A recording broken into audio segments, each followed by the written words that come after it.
Welcome back to Sale Resell Sold. My name is Heather. We are going to do our weekly top 10 like we do every week. We are part-time eBay sellers. We started just a little over a year ago, just selling crap I've accumulated over the years. We're going to talk about cross-listing on Nifty. Not sponsored at all. We're also going to talk about our flip-flop this week and Heather and food. So stick around until the end, especially if you want to know what fried spaghetti is. This week's a little different as we decided to start cross-listing on other platforms. And it has had sort of a strange side effect. Unexpected. Not unpleasant, though. Surprised to find out that as soon as we started cross-listing, we started selling more on eBay. Let's just kick off our top 10. Number 10 is Lego Star Wars Sith Trooper Battle Pack Lot of 2. I definitely got these on clearance. I don't know what I paid for them. I've had them for a while.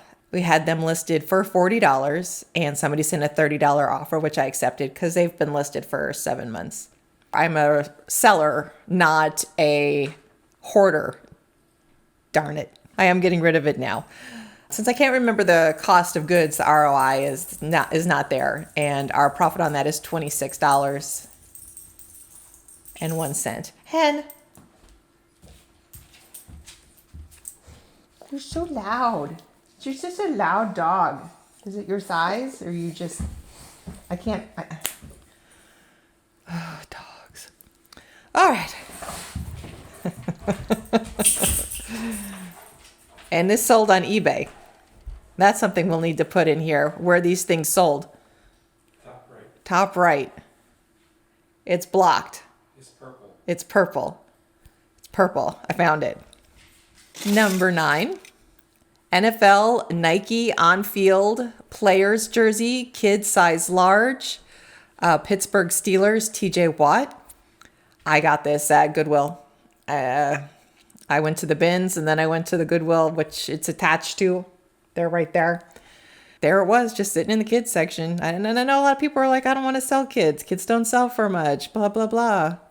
This was an NFL branded jersey. And TJ Watt is a very popular player. So I had no problem picking this up for $4. And it sold in 2 days for my full asking price of $39.88. And our profit on that was $26.35 with an ROI of $659. Number 8, Paw Patroller True Metal Launch and Haul Transforming 2-in-1 track set. And then I think I had 4 cars to go with it. I got this in my free group on 2 separate things. One, my free group, she's like, I just put a bunch of toys on the side of the road. Here's my address. Come pick it up. And that's where I got the hauler and 2 cars. And then in a separate pickup from a separate family, it was a bunch of smalls and 2 of the Paw Patrol cars were in there that went with this set. So that's how I got this whole set. And this sold really fast. It was huge. I was like, I don't know if I want to list this. This is so big. But it was free. It would be all profit. And they paid crazy pants for the shipping. And my husband was able to whittle the box down to make us some extra money. But I had it listed for $34.88. And I took a $30 offer. After the shipping windfall, we made $31.89. And there's no ROI because it was free and it was listed for 2 weeks. Number 7, Pokémon Center Lapras Plush Bag Charm 2016 Secret Base Pokédoll Keychain. So this was something I found on my first trip to the bins. I mentioned this, I think, in the last video. I guess technically I was waiting to go through my second round of bins. The first round I was just pushed out of the way before we were even told to go. Like I didn't even get to go through it. They were just like, you look weak. And they pushed me aside. So I was looking through hard goods before I left and everyone started lining up and I was like, oh, I bet that means they're going to bring out something. So I just stayed there and I stood there and they just jostle you. Like they just don't care. I got knocked around again. I got knocked down, not like I didn't fall down. I just got pushed over and the bins got pushed with me. And in front of me was a pile of plush. And when they said go, I grabbed it all and threw it in my cart. And it was a crap ton of nearly 10-year-old Pokemon plush that was pretty valuable. So this little teeny tiny charm, he might have been about 3 inches, sold in 5 days for my full asking price of $49.88. Bin strip paid for. Boom. I have a cost of goods is $2 as I just averaged it out. There's no way this weighed a pound because that's what our cost of goods at the bins is, $1.89 a pound. That might have weighed 5 ounces. But it's got an ROI of 1,802%, and I made $36.05. So once again, shout out to the bro that pushed me at the bins. Appreciate you. Reseller karma. I mean, it is what it is. I think we've sold 4 of the Pokemon plush. We still have some left, and we still have a couple others that weren't Pokemons. They were just different plush. Number 6, I've been waiting for this to sell. I loved this jacket the moment I saw it. I grabbed it. This is a vintage Y2K Guess Jeans bomber jacket. It had the fur trim. It was satiny. In the Goodwill, it did have a stain on the arm. And I was like, you know what? I'm spending the $10 to take this home because the tag said it was machine washable. I'm like, I'm going to wash this and we're going to see what happens. And it came out pristine. Beautiful, beautiful coat. I'm honestly surprised it took a month to sell, but it went overseas. I took an offer of $57.50. I paid $10 for it. We made $38.89. Absolutely worth it. ROI of 389%. And it also sold on eBay. Number 5. Disney and H&M collab, Mickey Donald Goofy 100 Years hoodie, size extra large. This was found at Plato's Closet. I can't stress this enough, y'all. If you have a Plato's Closet in your area, you really need to go check it out. It was $11. I think that was its full asking price. We paid $11 for this. It sold in just over 2 weeks for our full asking price of $99.88, making our profit $66.96 and an ROI of 609%. And that's a great flip. Number 4, Eileen Fisher organic linen belted jacket, seaweed green, size large, login look, pockets. I got this at Goodwill. It was $5. And when I tell y'all this was crispy like it was new, it really, really, really felt like it was new. I grabbed this so fast. This was right next to a Bryn Walker piece, and those went in my cart like they had never even seen the racks. They were just like, ooh, mine. I really do owe it to other YouTubers because I would have no idea. No clue. So thanks for those of you who put out information for us. Hopefully one day I can be one of them as well. Somebody sent me a 5% offer on this of $94.89, which I accepted. After all was said and done, we made $67.14 with an ROI of 1,343. Number 3, light teal Mad Tea Party teacup skirt Disney Parks, the dress shop. We had 2 of these, pink and teal. I got those at our Disney store they were part clearance. We got part clearance at our Disney store all the time. They were new with tags. There weren't many sold. I just made up a price for them. And I honestly thought they would sell a lot faster, and they didn't. But they got looks and they got watchers, and I just waited. I mean, I knew they would. They were listed for over a year. They're not long skirts. They're not big skirts. So they just stayed where they were, and I sent out my offers, but it sold at full price. Don't remember the cost of goods. Disney closed a whole slew of stores. I think we were in the second wave. I still miss it. Our closest Disney store is about a 3-hour drive through the mountains. Our profit on that was $76.55. We also have a pink one. So if you're looking for one of these teacup skirts in pink, come see us. Number 2, Converse John Varvatos Crazy Laces black low top sneakers.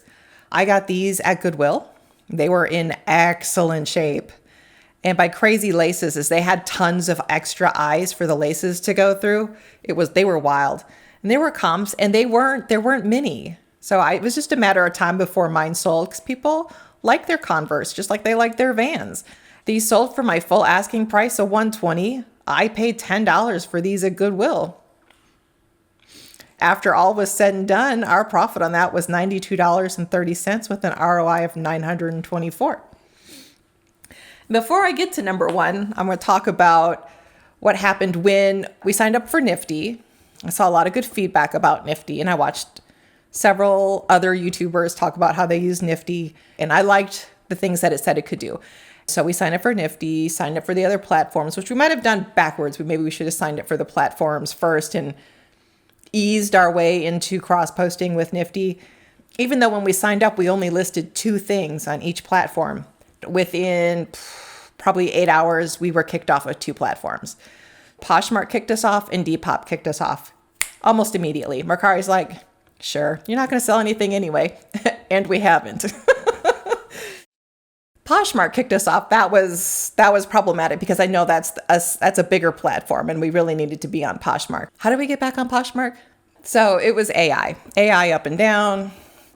I mean, I don't know why. We had to reach out to customer service and be like, this is why did you kick us off? We can't have done anything wrong in the 8 hours because we spent most of that time sleeping. And they said, no, it's legit. We have our reasons. And my husband reached out and said, no, we're top rated sellers on eBay and we'd like to sell on your platform. What's the problem?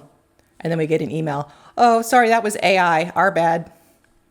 You're reinstated.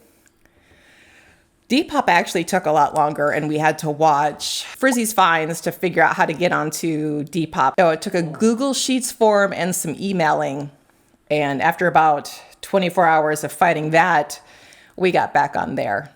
We are now active on 4 platforms and still in the middle of cross-posting. It's been interesting.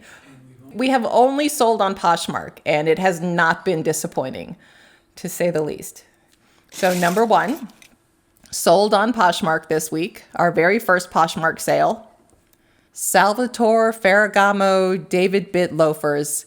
I got these at the estate sale with the yard sale prices. These are beautiful shoes, just stunning. They looked brand new. They had no wear, just a little bit of dirt in the bottom of the shoe. We had them listed for $350 and they sent a $250 offer, which I had zero problem accepting because I paid $5 for these shoes. We have made so much money from this one estate sale. And it's strange the things that they put value on because we paid $5 for these shoes. We paid 50 cents for a bunch of vintage ball caps that we've sold for I think one we sold for like $50. Some clothes, new with tags, the airline amenity kits. And the most expensive thing that we bought at that yard sale was an American Girl doll. I spent, was like $15 and she only sold for $100. Only. It's weird what people see value in. And it was a huge estate sale and there was a lot of stuff to price and she just put all the shoes in at $5 and was like, eh. The people had already left. They left the country. So our profit on this was $190.60 with an ROI of 3,812%. It took 3 months to sell. So I'll definitely keep my eye out for those again. That is our top 10 this week. We sold 31 items across 2 platforms. Our net profit this week was $920.40, with our average profit per sale being $29.69 and the median being $17.82. And if I hadn't mentioned before, and I don't think I did, this is week 38. And out of those 31 items, 2 of those were from Poshmark this week. If you follow along on what we sell per week, you'll know that this is substantially more than we usually sell in a week, which is what I meant by when we started cross-listing, our eBay just kind of took off. And it hasn't slowed down yet either. Next week's going to be a banger as well. Is it time for our flip-flop? Let's flip it. We're going to do a flip-flop. Sometimes these hurt my feelings. I feel personally responsible for some of these flip-flops, like this one. We went to Epic Universe twice. Once, we were already in Orlando when they announced they were going to open the preview to the public. So I immediately bought tickets for us to go when we were there because I knew my youngest did not want to miss that. I've never really cared much for Universal. I'm not a roller coaster person. My equilibrium is what it is. And most rides make me ill. I prefer Disney. They have a lot of slow, dark rides that are air conditioned and I enjoy very much. But that being said, having been to Epic Universe twice, I will happily go again. I absolutely love it. I love the theming. I love the lands, especially Dark Universe. It is so cool. It is so cool. And what's the name of the ride? Monsters Unchained. The Monsters Unchained ride is so campy and great.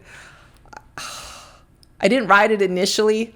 It says people with these conditions shouldn't ride, and so I didn't. And then I did the second time we went through it, and then I think we rode it again. I think I've ridden it 3 times. I love it so much. The Epic Universe is worth it. If you go to Orlando for one day and you're trying to decide what to do, Epic Universe is what you want to do.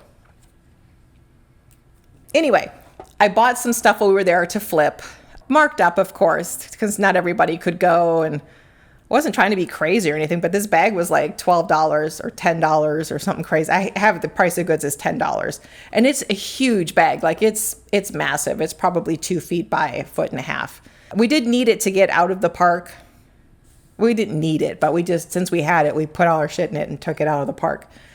After it was all said and done with all the fees and whatnot, having to pay extra on the shipping label because my husband tried to guesstimate on that one. We lost $2.84. If we'd gotten the shipping right, we would have made $2. Honestly, I don't feel too bad about that. Somebody got a cool bag. A lot of people loved it. Oh, that's a cool bag. Where'd you get that? We also got a How to Train Your Dragon one too. Also, probably my second favorite land. Super cool. Meeting Toothless, Astrid, and Hiccup. That was fun. It was really fun. Now on to Heather and Food, my new segment at the very, very end. For those of you who stick around, we're going to talk about one of my favorite childhood delicacies, fried spaghetti. What's fried spaghetti, you say? It was my 3-year-old grandson's birthday, and we had a spaghetti dinner here at the house because that's his favorite food. I made cupcakes. Honestly, he's so cute. He thought that the frosting was the dessert. He didn't realize that you could eat the cake under the frosting, and then he realized that, and then it was exponentially better. He was like, woohoo! But we had leftover spaghetti and meatballs, which doesn't normally happen, but I made, 2 pounds of spaghetti and like 2 pounds of meatballs, and I didn't want to not have enough, and I knew if we had leftovers, I could make fried spaghetti. It's so good, y'all. Take the leftover spaghetti, you got to put it in the fridge. This is a next day thing. And you heat up your frying pan, or my stove has a flat top on it, and which is similar to a Blackstone. You heat it up high heat, about 400 degrees. First you melt some butter or some oil to get the crisp on it. You put it in the pan and you wait.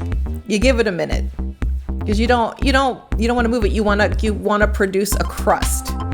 Some television chefs would say free flavor. And just trust me, it's so good.